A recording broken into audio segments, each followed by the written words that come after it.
নমস্কার, আপনারা দেখছেন সান্দন টিভি। আমি রয়েছি আপনাদের সাথে মীনাক্ষী। চোখ রাখছি এই মুহূর্তের খবরে। জরুরি তলবে দিল্লি গেলেন মুখ্যমন্ত্রী, এডিসি চেয়ারম্যান সহ শাসক বিরোধী উভয় দলের এক ঝাঁক নেতৃত্ব। তীব্রাবথার সাংবিধানিক দাবি নিয়ে কেন্দ্রীয় স্বরাষ্ট্রমন্ত্রীর সাথে হতে পারে চূড়ান্ত সিদ্ধান্ত, নয়তো হবে শাসক বিরোধীদের মধ্যে বোঝাপড়া। জল বহুদূর গড়িয়েছে। তীব্রাবথার সুপ্রিমো প্রদ্যুৎ কিশোর দেববর্মন অনশন মঞ্চ ছেড়ে দিল্লি যাওয়ার ৪৮ ঘন্টা পর রাজ্য থেকে মুখ্যমন্ত্রী doctor Manik Saha, ADC chairman Jagadish Debbarma, শরিক দল আইপিএফটির নেতৃত্ব তথা মন্ত্রী শুক্লাচরণ নোয়াতিয়া, রাজ্যের মুখ্য সচিব জে.কে. সিনহা, তীব্রাবথার নেতা বৃষকেতু দেববর্মা সহ এক ঝাঁক নেতৃবর্গ শুক্রবার সন্ধ্যায় দিল্লির উদ্দেশ্যে রওনা হয়েছেন। এদিন সিরিয়াস মুডে একে একে সকলে এমবিবি বিমানবন্দরে পৌঁছায়। কেউ সাংবাদিকদের মুখোমুখি হতে চায়নি। ধারণা করা হচ্ছে দিল্লিতে প্রশাসনিক কোনো চূড়ান্ত সিদ্ধান্ত হতে পারে, কারণ বিধানসভা নির্বাচনের আগে থেকে সাংবিধানিক দাবি নিয়ে লড়াই আন্দোলনে অনড় রয়েছেন প্রদ্যুৎ কিশোর দেববর্মন। লোকসভা নির্বাচনের প্রার্থী তালিকা ঘোষণা করার আগে মাথার জটিল ইস্যু সমাধান করতে চাইছে দিল্লি। না হলে রাজ্যে পৌঁছে আসন নিয়ে বিপাকে পড়তে পারে শাসক দল। ইতিমধ্যে জনজাতিদের সাংবিধানিক দাবি নিয়ে বহুবার দিল্লি গেছেন প্রদ্যুৎ, কিন্তু সমস্যার সুরাহা হয়নি। শেষ পর্যন্ত গত ২৮শে ফেব্রুয়ারি আমরণ অনশনে বসেছিলেন প্রদ্যুৎ, কিন্তু আশ্চর্যের বিষয়, অনশনে বসার ১ ঘন্টার মধ্যে দিল্লি থেকে নাকি প্রদ্যুৎ কিশোর দেববর্মনের কাছে ফোন আসে। তারপর দলের কর্মী সমর্থকদের অনশন মঞ্চে বসিয়ে রেখে দিল্লি উড়ে যান তিনি। তারপর গত ৪৮ ঘন্টা চূড়ান্ত কোনো সিদ্ধান্তে পৌঁছাতে পারল না শাসক বিরোধী উভয়ে। কিন্তু ৪৮ ঘন্টার পর দুদলের আকাশে কালো মেঘ ঘনিয়েছে বলা চলে, যার দরুন দিল্লির তলবে রাজ্য থেকে ৬ লাখ রাজ্যের মুখ্যমন্ত্রী সহ শাসক বিরোধী উভয় দলের।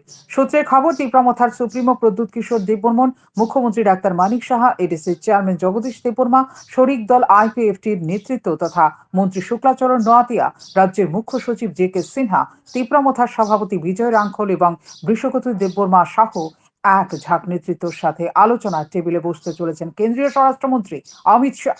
বিষয়টি পুরোপুরিভাবে বিধানসভা নির্বাচনের মতোই জল খোলা হচ্ছে, কারণ বিধানসভা নির্বাচনের প্রার্থী তালিকা ঘোষণার কয়েকদিন আগে একইভাবে দিল্লি নিয়ে গিয়ে প্রদ্যুৎকে ম্যানেজ করা হয়েছিল।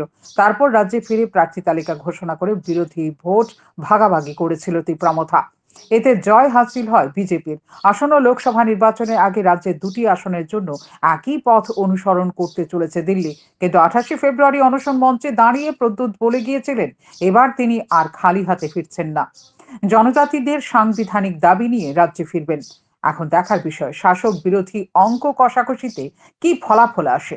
তবে শাসক বিরোধী উভয় দলের যে এক প্রকার ভাবে বোঝাপড়া চলছে সেটা কোনোভাবে অস্বীকার করার নয়, এমনটাই রাজনৈতিক মহলের অভিমত। সান্দন টিভি।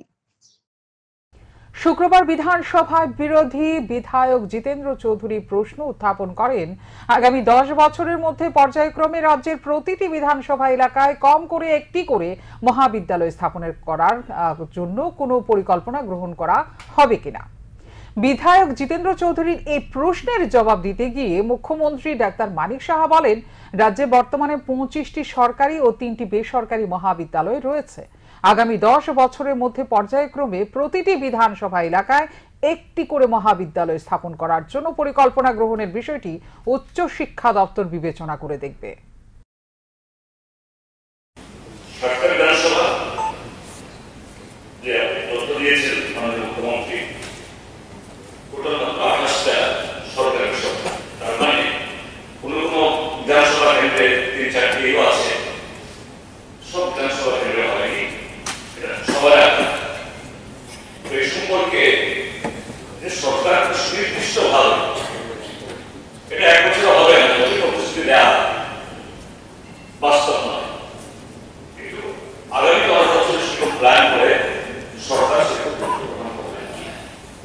রাজ্য সরকার সিদ্ধান্ত গ্রহণ করেছে বিধায়ক এলাকা উন্নয়ন তহবিলের অর্থ বরাদ্দ ৫০ লক্ষ টাকা থেকে বৃদ্ধি করে ৭৫ লক্ষ টাকা করার বিষয়ে। বিধানসভায় বিরোধী বিধায়ক সুদীপ রায় বর্মনের এক প্রশ্নের জবাব দিতে গিয়ে এমনটাই জানান অর্থ দপ্তরের মন্ত্রী প্রণজিৎ সিংহ রায়।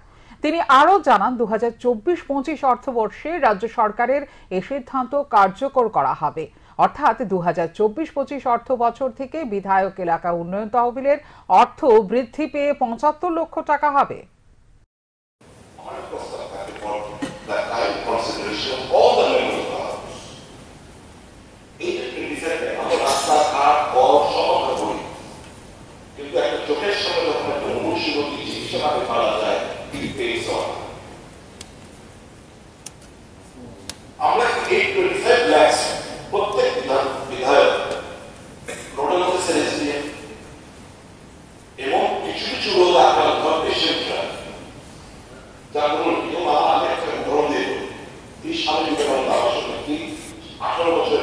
আছে এবং বহু আছে প্রত্যেক মাসে মাসে তাকে ব্লাড দিতে হচ্ছে, তার থ্যালাসেমিয়া আক্রান্ত লোক বোন ম্যারো ট্রান্সপ্লান্টেশন হবে। আমাদের এমপি মহোদয়া ওকে পাঠিয়েছিল রাজবাড়ি 14-13 লাখ টাকা 1990 টাকা। শিল্পীকে আমন্ত্রণ করে চূড়ান্ত অপমান, নিন্দার ঝড় সর্বত্র। ঘটনা রাজধানী আগরতলার স্বামী বিবেকানন্দ ময়দানে। অমর ঘোষ প্যাকেজ সপ্তম পূর্বতর যুবোৎসবের সমাপ্তি পর্বে শিল্পীকে আমন্ত্রণ জানিয়ে চূড়ান্ত অভব্যতার দৃষ্টান্ত স্থাপন করল রাজ্য সরকারের যুব কল্যাণ ও ক্রীড়া দপ্তর। মঞ্চে মাইক হাতে নিয়ে উঠলেও শিল্পীকে গান গাইতে দেওয়া হলো না কোনো এক অজ্ঞাত কারণে। এই নিয়ে প্রতিবাদের ঝড় বইছে রাজ্যের সাংস্কৃতিক মহলে। শিল্পীর সঙ্গে কথা অনুযায়ী বৃহস্পতিবার বিকেল 5টায় স্বামী বিবেকানন্দ ময়দানে যাওয়ার জন্য আমন্ত্রণ জানানো হয় রাজ্যের খ্যাতিমান শিল্পী অমর ঘোষকে। তিনিও সঠিক সময়ে পৌঁছে যান। পরে জানা গেল যুব কল্যাণ ও ক্রীড়া দপ্তর থেকে বাছাই করা শিল্পীদের তালিকায় নাম নেই শিল্পী অমর ঘোষের। ক্রীড়া দপ্তরের অধিকর্তা এলে বিষয়টি দেখা যাবে বলে শিল্পীকে জানানো হয়। স্থানীয় শিল্পীরা একের পর এক পারফরমেন্স করলেও অমর ঘোষের ডাক এলো না। প্রায় শেষের দিকে শিল্পী মঞ্চে উঠে হাতে মাইক নিলেও তাকে বলা হলো গান পরিবেশনের অনুমতি নেই। এই ঘটনায় চূড়ান্তভাবে অপমানিত বোধ করেছেন শিল্পী অমর ঘোষ। বিষয়টি নিয়ে ক্রীড়া দপ্তরের মন্ত্রী টিঙ্কু রায় এবং ক্রীড়া দপ্তরের অধিকর্তা ডক্টর প্রদীপ চক্রবর্তীর কাছে অমর ঘোষ জানতে চাইলেও দুজনের কাছ থেকে কোনো সদুত্তর পাননি তিনি। তার অনেকক্ষণ ঘন্টাখানেক পরে আস্তে আস্তে জানতে পেরেছি যে অনুষ্ঠান তালিকায় আমার নাম নেই। আমাকে সঞ্চালক এসে ডাকলো যে আমাদের এরপর তোমার গান। তাই আমি যত মঞ্চে উঠলাম, পিছনে আমি আমার হাতে মাইক নিয়েছি এবং ইয়ার লাগিয়ে রেডি হচ্ছি যে এরপর গান হবে। ততক্ষণ দেখলাম যে আমার যারা বাজাবে শিল্পী বন্ধুরা ওদের মুখে একটা হাসি, মানে খুশির ঝলক। সর্বত আমিও খুশি ছিলাম, কিন্তু এই পর্যায়ে পরে জানতে পারলাম যখন অন্য নাম ঘোষণা হলো তখন সঞ্চালকের একটা বিভ্রান্তি ছিল যে ডাইরেক্টর সাহেবের কোনো অনুমতি ছিল না সেখানে। উনি ডাইরেক্টর সাহেব একটু অপ্রস্তুত হয়ে গেলেন, বলেন যে অ্যাকচুয়ালি আমরা অনেক কিছুই কাটছাট করতে হয়েছে। আমি দেখলাম যে শুধুমাত্র আমার নামটাই ছিল। ওই সময় যে মানসিক পরিস্থিতিটা আমার মানে খুবই খারাপ ছিল, কারণ এত অনুষ্ঠান সবাই ঠিকঠাক চলছিল, সবই, শুধু আমার নামটাই ছিল না। সেটা একটা যে ইচ্ছে করে সেটা বুঝতে আমার বাকি রইল না তখন আর। নিশ্চয়ই একটা কিছু তো হয়েছে, কারণ সেটা এবং হয়েছে সেটা লাস্ট মোমেন্টে হয়েছে। কারণ দুপুর পর্যন্ত হলে আমার যারা সরাসরি বন্ধুরা ছিল তারাও কিছুটাতে টের পেত এবং হয়তো আমি জেনে যেতাম।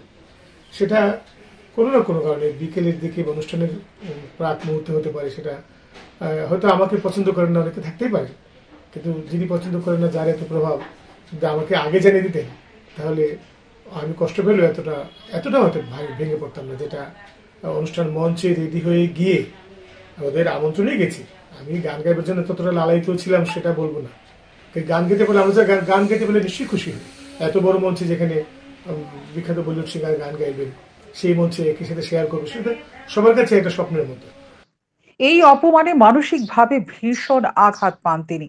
মঞ্চে অন্য শিল্পীরা একে একে গান গাইলেন, আর আমন্ত্রিত শিল্পী হয়েও অমর ঘোষকে দর্শকের আসন অলংকৃত করতে হলো। এই ধরনের অপমান কিংবা মানসিক নির্যাতন একজন শিল্পীর কাছে ছুরিকাঘাতের চেয়েও অনেক বেশি। প্রকাশ্য মঞ্চে এভাবে আমন্ত্রণ জানিয়ে অপমানিত করে রীতিমতো স্তব্ধ করে দেওয়া হলো কণ্ঠশিল্পকে। পরোক্ষভাবে বলা যেতে পারে শিল্পীদের নিয়েও রাজনীতি। এই ঘটনার জেরে গোটা রাজ্যের শিল্পী মহলে নিন্দা ও প্রতিবাদের ঝড় বইছে। এই ঘটনার সুষ্ঠু তদন্ত দাবি করা হয়েছে। শান্তন টিভি। শুক্রবার বিধানসভার 2024-25 অর্থ বছরের বাজেট পেশ করেছেন রাজ্যের অর্থ দপ্তরের মন্ত্রী প্রণজিৎ সিংহ রায়।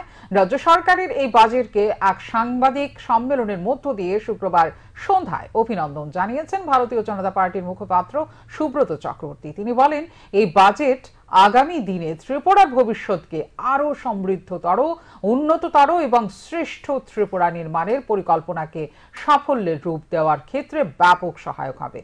27,804 কোটি টাকার বাজেট পেশ করা হয় এদিন। এবারের বাজেটে স্বাস্থ্য খাতে 1,726.23 কোটি টাকার সংস্থান রাখা হয়েছে। জটিল রোগের চিকিৎসা যাতে এই রাজ্যে নেওয়া যেতে পারে এর জন্য স্বাস্থ্য পরিষেবাকে ঢেলে সাজানোর লক্ষ্যে বাজেটে স্বাস্থ্য খাতে এই বরাদ্দ। আগামী অর্থ বছরে রাজ্যের স্বাস্থ্য ক্ষেত্রে একটা ব্যাপক পরিবর্তন হতে চলেছে। গত অর্থ বছরের তুলনায় এই অর্থ বছরে 19.88% বেশি অর্থ বরাদ্দ করা হয়েছে কৃষি খাতে। একই সঙ্গে শিক্ষা ক্ষেত্রকেও ঢেলে সাজানোর জন্য ব্যাপক আর্থিক সংস্থান রাখা হয়েছে এই বাজেটে। মাননীয় অর্থমন্ত্রী শ্রী প্রণজিৎ সিংহ রায় যে বাজেট পেশ করেছেন সেই বাজেট আগামী দিনে ত্রিপুরার ভবিষ্যৎকে আরো অনেক সমৃদ্ধতর, উন্নততর এবং শ্রেষ্ঠ ত্রিপুরা নির্মাণের যে পরিকল্পনা নিয়ে রাজ্য সরকার কাজ করছে সেই লক্ষ্য অর্জনে ব্যাপকভাবে সহায়ক হবে। সেই লক্ষ্যেই 27,804 কোটি টাকার বাজেট আজকে বিধানসভায় পেশ করা হয়। তার মধ্যে আমরা কয়েকটা বিষয় বিশেষভাবে উল্লেখ করতে চাই। যেখানে ত্রিপুরা রাজ্যের ভারতীয় জনতা পার্টির সরকার 2018-তে প্রতিষ্ঠা হওয়ার পর থেকে আমরা ধারাবাহিকভাবে দেখছি শিক্ষা, স্বাস্থ্য, যোগাযোগ, নারী সশক্তিকরণ এই সমস্ত বিষয়গুলির উপর বিশেষভাবে এবং কৃষি বিশেষভাবে গুরুত্ব আরোপ করা হচ্ছে এবং অনুরূপ পদাঙ্ক অনুসরণ করে এবারের যে 2024-25 সালের বাজেট পেশ করা হয়েছে।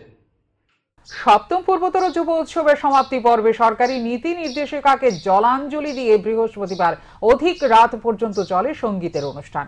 শুক্রবার এক সাংবাদিক সম্মেলনে এই অভিযোগ তুলল কংগ্রেসের ছাত্র সংগঠন NSCY। ত্রিপুরায় CBSE পরিচালিত মাধ্যমিক পরীক্ষা শুরু হয়েছে 22 ফেব্রুয়ারি থেকে। এরপর শুরু হয় উচ্চ মাধ্যমিক পরীক্ষা, চলছে এখনো। শুক্রবার থেকে ত্রিপুরা মধ্যশিক্ষা পর্ষদ পরিচালিত উচ্চ মাধ্যমিক পরীক্ষা শুরু হয়েছে। শনিবার থেকে শুরু হচ্ছে মাধ্যমিক পরীক্ষা। বৃহস্পতিবার আগরতলা স্বামী বিবেকানন্দ ময়দানে সপ্তম পূর্বতর যুব উৎসবের সমাপ্তি পর্বে গ্র্যান্ড সঙ্গীত অনুষ্ঠানের আয়োজন করে যুব কল্যাণ ও ক্রীড়া দপ্তর।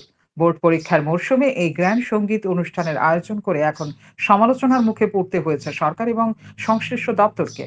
শুক্রবার এক সাংবাদিক সম্মেলনে কংগ্রেসের ছাত্র সংগঠন NSCY এর পক্ষ থেকে অভিযোগ করা হয়েছে সরকারি নীতি নির্দেশিকাকে জলাঞ্জলি দিয়ে স্বামী বিবেকানন্দ ময়দানে অধিক রাত পর্যন্ত চলে এই সঙ্গীতের অনুষ্ঠান, যার কারণে পরীক্ষার্থীদের সমস্যার মধ্যে পড়তে হয়েছে। রাজ্য সরকারের বিরুদ্ধে দায়বদ্ধতার অভিযোগ তুলল তারা। এক্ষেত্রে তারা দায়ী করে রাজ্যের যুব কল্যাণ ও ক্রীড়া দপ্তরের মন্ত্রীকে। NSCY এর রাজ্য সভাপতি সৌরভ কুমার শীল আরো দাবি করেছেন আগামী দিনে যাতে যুবরা চাকরি দাবি না করতে পারে এর জন্য তাদেরকে মূল স্রোত থেকে ঘুরিয়ে রাখা হয়েছে। কাল রাত্রে আমরা সবাই দেখলাম যে কাল শহরের বুকে আস্তমা মাঠে এক বিশাল বড় করে ইয়ট ফেস্ট করা হয়েছে। ভালো কথা, ইয়ট ফেস্ট একটা স্টেটের ইয়টকে একটা জায়গায় কালেকটিভলি আনে, দ্যাটস ফাইন। কিন্তু আমি বুঝলাম না আমাদের রাজ্যে আজ যার কারণে আশেপাশের যারা রাস্তাগুলো আশেপাশে থাকেন সেখানকার পরীক্ষার্থীরা প্রচণ্ড অসুবিধা হয়েছে। তাদের অভিভাবকদের একই বক্তব্য যে কীভাবে রাজ্য সরকার এতটা দায়বদ্ধতাহীন হতে পারে যে তারা মাধ্যমিক এবং উচ্চ মাধ্যমিক পরীক্ষার্থীদেরকে নিয়ে একটা ফুটো তারা ভাবতে পারেনি। এর থেকে পুরোটাই স্পষ্ট যে এই প্রোগ্রামটা অর্গানাইজ করেছে ইট ইস আমাদের youth affairs department, youth minister আন্ডারে। তার থেকে বোঝা যায় মানে ইউথ মিনিস্টার কতটা আমাদের পরীক্ষার্থী কিংবা ছাত্রছাত্রীদেরকে নিয়ে রেসপন্সিবল। উনি একটাবার ভাবলেন না যে বোর্ড পরীক্ষা চলছে যেটা লাইফ। সব মিলিয়ে বলা যেতে পারে সপ্তম পূর্বতর যুব উৎসবের সমাপ্তি অনুষ্ঠান শেষ হলো সমালোচনার মধ্য দিয়েই। শান্তন টিভি। সাবরুম থেকে আগরতলাগামী রেলের নিচে কাটা পড়ে মর্মান্তিক মৃত্যু হলো অজ্ঞাত পরিচিত এক ব্যক্তির। ঘটনা মন্দির নগরী উদয়পুরের গোমতী রেল ব্রিজের ওপর। ঘটনাটি ঘটে শুক্রবার বিকেলে। স্থানীয়রা মৃতদেহ দেখতে পেয়ে পুলিশকে খবর দেয়। পরবর্তী সময়ে RK-পুর থানার পুলিশ ঘটনাস্থলে ছুটে যায়। এক পুলিশ অফিসার জানান তাঁদের নিকট বিকেল 4:30 নাগাদ খবর যায় গোমতী রেল ব্রিজের ওপর এক ব্যক্তি রেলে কাটা পড়েছে। সেই মোতাবেক তাঁরা ঘটনাস্থলে ছুটে যান। ধারণা করা হচ্ছে সাবরুম থেকে আগরতলাগামী রেলের নিচে কাটা পড়েছে ওই ব্যক্তি। মৃত ব্যক্তির পরিচয় জানা যায়নি। মৃত অজ্ঞাত পরিচিত ব্যক্তির বয়স আনুমানিক 50 বছর হবে। ঘটনাস্থল থেকে পুলিশ মৃতদেহ উদ্ধার করে ময়না তদন্তের জন্য গোমতী জেলা হাসপাতালে নিয়ে যায়। দেখেন এরা রেল স্টেশন থেকে আগরতলা যাওয়ার পথে যে গোমতী রেল ব্রিজ আছে না, রেল ব্রিজের উপরে শালগড়া কাছাকাছি। তো এখন পর্যন্ত আমরা যতটুকু খবর লইছি কোনো এখনো পর্যন্ত ওর নাম জানা গেছে না, আইডেন্টিফাই কেন হয় না। আমরা চারিদিকে খবর পাঠাইছি, হোয়াটসঅ্যাপে ছবি পাঠানো হয়েছে এবং লোকমার্ফতে পাঠানো হয়েছে, এখন পর্যন্ত কোনো আইডেন্টিফাই এখনো হয়। কয়টা নাগাদ হয়েছে ঘটনাটা? এটা আমরা 4:15 সময় আমরা জানতে পারছি। দিন দুপুরে তেলিয়ামুড়ায় একের পর এক সিরিজ চুরির ঘটনা, দিবানিদ্রায় আচ্ছন্ন তেলিয়ামুড়া থানার পুলিশ। ঘটনায় আতঙ্ক তেলিয়ামুড়ার ব্যবসায়ী মহলে। ঘটনার বিবরণে জানা যায়, শুক্রবার দুপুর নাগাদ তেলিয়ামুড়া বাজারে দুটি দোকানে চুরির ঘটনা ঘটেছে। জানা গেছে, এদিন দুপুরে তেলিয়ামুড়া বাজারে সুজিত পাল নামের এক চাল ব্যবসায়ীর দোকানের গোডাউন থেকে তেলের টিন চুরি করে নিয়ে যাওয়ার সময় বিকাশ দেববর্মা নামের ওই যুবকের ওপর সন্দেহ জাগে পার্শ্ববর্তী দোকানের লোকজনদের।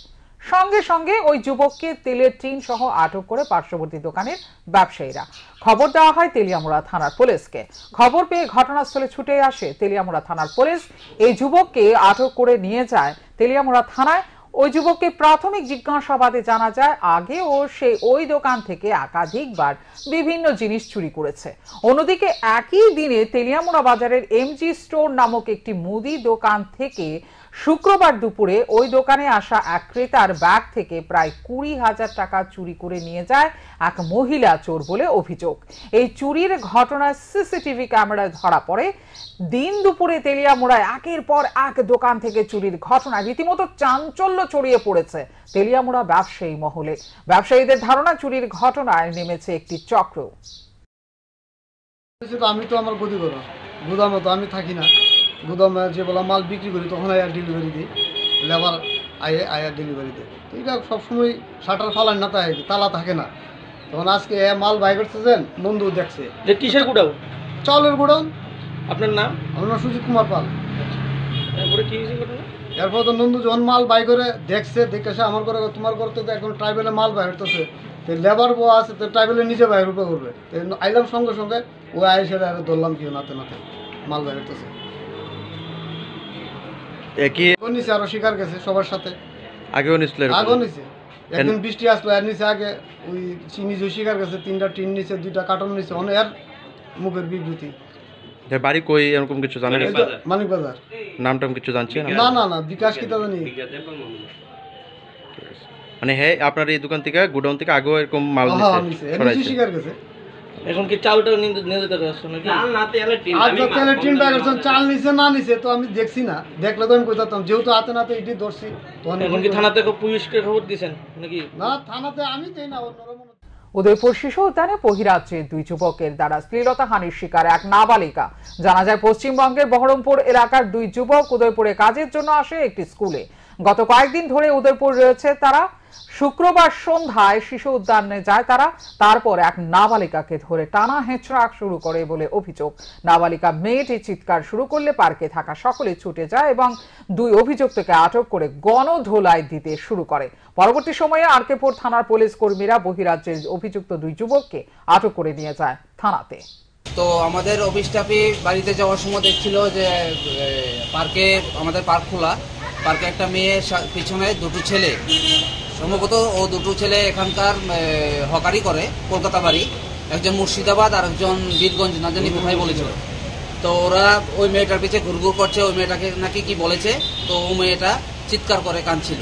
তখন আমাদের অফিস স্টাফ যখন বাড়ি যাচ্ছিল তখন দেখতে পাচ্ছে যে ওই মেয়েটা কাঁদছে, তখন জিজ্ঞেস করলো, তখন বলেছে যে ওই দুটা ছেলে নাকি ওই মেয়েটার সাথে খারাপ ব্যবহার করেছে। তো ওই দুটা ছেলেকে আমাদের অফিস স্টাফ ধরে ভিতরে নিয়ে এসেছে। সিপাহীজলা জেলা জুড়ে নির্বিঘ্নে সম্পন্ন হয়েছে ত্রিপুরা মধ্য শিক্ষা পর্ষদ পরিচালিত উচ্চ মাধ্যমিক ও মাদ্রাসা ফাজিল পরীক্ষার প্রথম দিনে ইংরেজি বিষয়ের পরীক্ষা। শুক্রবার পরীক্ষা চলাকালীন সোনামুড়ার বিভিন্ন পরীক্ষা কেন্দ্র পরিদর্শনে এসে কথাই জানিয়েছেন সিপাহীজলা জেলার শিক্ষা আধিকারিক মলয় ভৌমিক। তিনি জানিয়েছেন, সিপাহীজলা জেলার 3টি মহকুমা মিলে 8টি সেন্টার ও 13টি ভেন্যু রয়েছে উচ্চ মাধ্যমিক পরীক্ষার জন্য। পরীক্ষার্থীর সংখ্যা 3,395 জন। তার মধ্যে 2টি মাদ্রাসা থেকে সোনামুড়ার দ্বাদশ শ্রেণী বালিকা বিদ্যালয়ের পরীক্ষা কেন্দ্রে 19 জন পরীক্ষার্থী ফাজিল পরীক্ষা দিচ্ছে। শুক্রবার থেকে শুরু হওয়া উচ্চ মাধ্যমিক পরীক্ষা শেষ হবে আগামী 30 মার্চ। এইচএস ক্লাস 2 স্টেজের ইংরেজি পরীক্ষা আজকে প্রথম দিন পরীক্ষা। তো আমাদের সিপাহীজলা ডিস্ট্রিক্টে টোটাল 8টা সেন্টার, তার মধ্যে 13টা ভেন্যু আছে। তো সবগুলোতেই সুন্দরভাবে পরীক্ষা চলতেছে।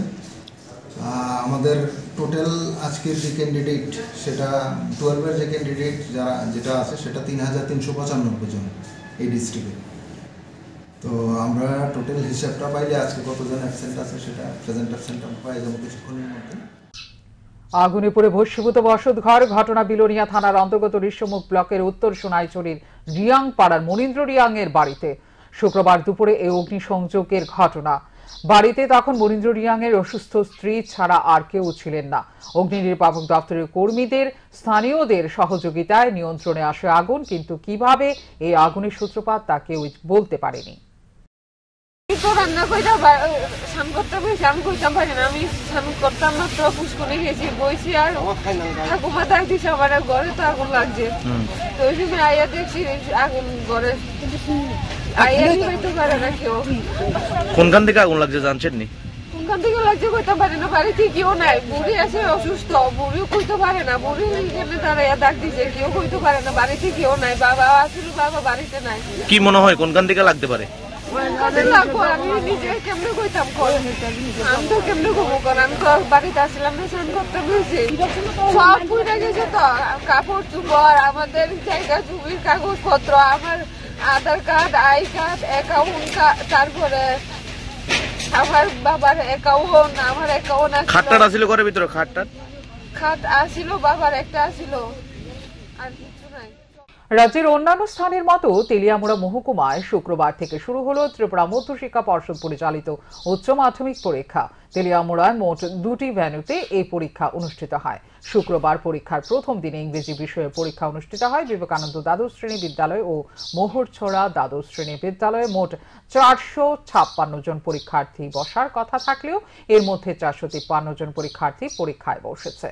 এদের মধ্যে 226 জন ছিল ছাত্র এবং 227 জন ছিল ছাত্রী, কিন্তু 3 জন পরীক্ষার্থী পরীক্ষায় অংশগ্রহণ করেনি। এ বিষয়ে তেলিয়ামুড়া সেন্টারের সুপার সঞ্জিত কুমার দাস জানান, সম্পূর্ণ শান্তিপূর্ণভাবে এদিনের পরীক্ষা সম্পন্ন হয়েছে। তেলিয়ামুড়া সেন্টারে উচ্চ মাধ্যমিক পরীক্ষাতে পরিস্থিতি ভালো। এবছর 2টা ভেন্যুতে পরীক্ষা হচ্ছে, একটা হলো বিবেকানন্দ হায়ার সেকেন্ডারি স্কুল আর একটা মোহরছড়া হায়ার সেকেন্ডারি স্কুল। এখানে মোট আজকে ইংরেজি বিষয় পরীক্ষায় 456 জন পরীক্ষা দেওয়ার কথা, এর মাঝখানে আমরা 453 জনকে আমরা উপস্থিত পেয়েছি। দ্যাট মিনস 3 জন আমাদের আজকে পরীক্ষাতে তারা উপস্থিত হতে পারেনি। 2টা ভেন্যুর মধ্যে আমরা এই বছর নতুন ভেন্যু আমাদের মোহরছড়া হায়ার সেকেন্ডারি স্কুলের ভেন্যু নতুন হওয়াতেও আমাদের কোনো অসুবিধা নেই, ছাত্রছাত্রীরা খুব স্বচ্ছন্দে পরীক্ষা দিচ্ছে, খুব সুন্দর পরিবেশে পরীক্ষা দিচ্ছে। আমি নিজে দুটোটা ভেন্যুতে আমি ভিজিট করেছি, দেখলাম ভালো পরীক্ষা সারা এবং ছাত্রছাত্রীরাও পরীক্ষা দিয়ে। কাঁকড়াবন থানার অন্তর্গত খিলপাড়া বৈষ্ণব বিচর এলাকায় জুয়ার আসরে অভিযান চালিয়ে পুলিশ 2 জুয়ারিকে গ্রেপ্তার করে। একই সঙ্গে জুয়ার সামগ্রী সহ 4230 টাকা এই জুয়ার আসর থেকে উদ্ধার করে পুলিশ। কাঁকড়াবন থানার ভারপ্রাপ্ত আধিকারিক রাজীব ভৌমিক জানান, জুয়ারি সহ অবৈধ মাদক ব্যবসায়ীদের বিরুদ্ধেও পুলিশের অভিযান অব্যাহত রয়েছে। কিছু জুয়ারি ঝান্ডিমুন্ডার বোর্ড বসিয়েছে, এই খবর পেয়ে আমি আমার টিম, যার মধ্যে ছিলেন পিএসআই জাহাঙ্গীর হোসেন এবং এএসআই রঞ্জিত দাস এবং টিএসআর বাহিনীকে ওই জায়গায় পাঠাই। তারা সঙ্গে সঙ্গে জায়গাতে গিয়ে রেড করেন এবং রেড করে 2 জন জুয়ারিকে তারা ধরতে সক্ষম হন। সঙ্গে 2টো ঝান্ডিমুন্ডার বোর্ড এবং 4টি ঝান্ডিমুন্ডার যেই ডাইসগুলো তারা ব্যবহার করে খেলার জন্য ওইগুলা এবং ক্যাশ, বোর্ড থেকে ক্যাশ 4230 টাকা সিজ করে নিয়ে আসে। আপনি থানাতে এসেছেন স্যার, কতদিন হয়েছে? আমি গতকালকে এই থানাতে অফিসার ইনচার্জের দায়িত্ব গ্রহণ করেছি। বাইক ও গাড়ি ধাক্কায় মহিলা সহ গুরুতর আহত 3 জন। ঘটনা মেলাঘর সোনামুড়া মূল সড়কের ইন্দিরানগর গোমতী কার পার্লার সংলগ্ন এলাকায়। আহতরা হলেন হাবিব মিয়া, সাত্তার মিয়া, ফরিদা আক্তার। তারা 3 জনই বাইকে ছিলেন। গুরুতর আহত 3 জনকে মেলাঘর অগ্নি নির্বাপক দপ্তরের কর্মীরা উদ্ধার করে সোনামুড়া মহকুমা হাসপাতালে নিয়ে গেলে তাদেরকে উন্নত চিকিৎসার জন্য আগরতলা জিবি হাসপাতালে পাঠানো হয়। দুর্ঘটনাস্থল থেকে পুলিশ গাড়ি এবং বাইকটি আটক করলেও পলাতক গাড়ির চালক। সংঘর্ষ এবং এই বাইকটাতে একটা মহিলা ছিল এবং বাইকটা খুব নর্মালি ছিল, যেহেতু মহিলা 3 জন ছিল, একটা বাচ্চাও ছিল মনে হয়। যাই হোক, বাইকটা নর্মালি ছিল, মহিলা সহকারে আসছে। আর এখানে গাড়িটা খুব স্পিডে ছিল, আমি শুনছি। আর সবচেয়ে বড় কথা হলো এখানে যে ড্রামগুলো ছিল রাস্তার মধ্যে, ড্রামগুলো কে বা কাহারা ড্রামগুলোর একটা সাইড করে দিছে, রাত্রে করছে যে করছে।